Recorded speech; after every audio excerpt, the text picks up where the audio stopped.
이천성님의 사연입니다. 2023년 2월이면 10년이 되어서 임대인께서 약국을 비워달라고 하셔서 약국을 접게 되었습니다. 새로 오신 약사님에게 권리금을 받기로 했는데 기존에는 보증금 1억 원에 월 250만 원이었는데 임대인께서 이번에는 보증금 1억 원에 월 500만 원으로 과다하게 올린다고 해서 제 권리금에 손해가 되는데 이런 권리금 회수 방해 행위는 법적으로 보호받을 방법이 있을까요? 만약에 조정이 안 되어 이곳에서 계속 영업할 시 얼마나 더 있을 수 있을까요? 그리고 이건 또 다른 경우인데 2017년 2월에 계약했고 2022년 6월이면 만기인데 임차인께서 개인적인 이유로 딱 1년만 더 연장하자고 부탁하셔서 특약을 맺고 연장해 줄 생각입니다. 그런데 만약에 1년 후에 임차인께서 계약갱신 요구권을 주장해서 10년을 채우고 싶다고 한다면 특약이 우선일까요? 아니면 상가 건물 임대차 보호법이 우선일까요? 질문이 다 쉽지 않은 질문인데요. 네. 일단 첫 번째 질문은 지금 이게 23년 2월이면 10년이 되시는 분이거든요. 네. 그래서 뭐 이게 그 권리금 그 주고받는 그런 과정에서 뭐 임대인이 생각보다 좀 차임을 많이 그 원하시기 때문에 조정이 안 돼서 계속 영업할 수 있느냐라고 하는 그 질문에 대해서는 일단은 더 영업할 수는 없습니다. 네. 10년 만기가 다 찼기 때문에 일단은 비워주셔야 되고요. 그래서 이 사건 쟁점은 결국은 권리금 회수 방해가 아니냐라고 하는 그 부분 판단 문제인데 네.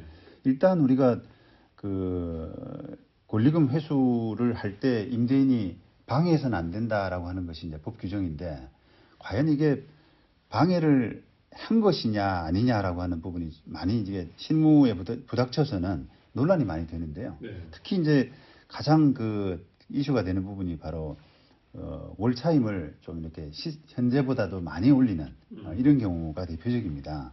그런데 이걸 그 우리가 언뜻 보면은 그냥 월 250만 원인데 월 500으로 올리기 때문에 2배니까 상당히 많이 올리는 걸로 방해 행위로 좀 보일 수가 있는데 네. 저도 그렇게 생각합니다만 이게 법에는 그 뭐 얼마까지 몇 %까지 올려라 이렇게 되어 있는 것이 아니라 네.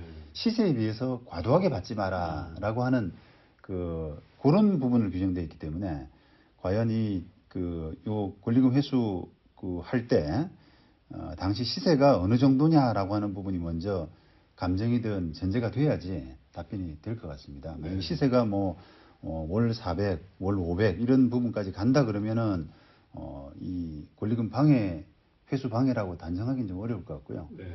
시세가 월 300 뭐 이런 정도 선이라 그러면은 방해 행위로 볼 수 있는 여지가 크다고 할 수 있습니다. 네. 두 번째 질문 어떻습니까? 두 번째 질문은 제가 생각을 좀 해보겠습니다. 이게 날짜가 좀 이렇게 17년 2월에 22년 4월이요. 그거구나. 네, 알겠습니다. 예.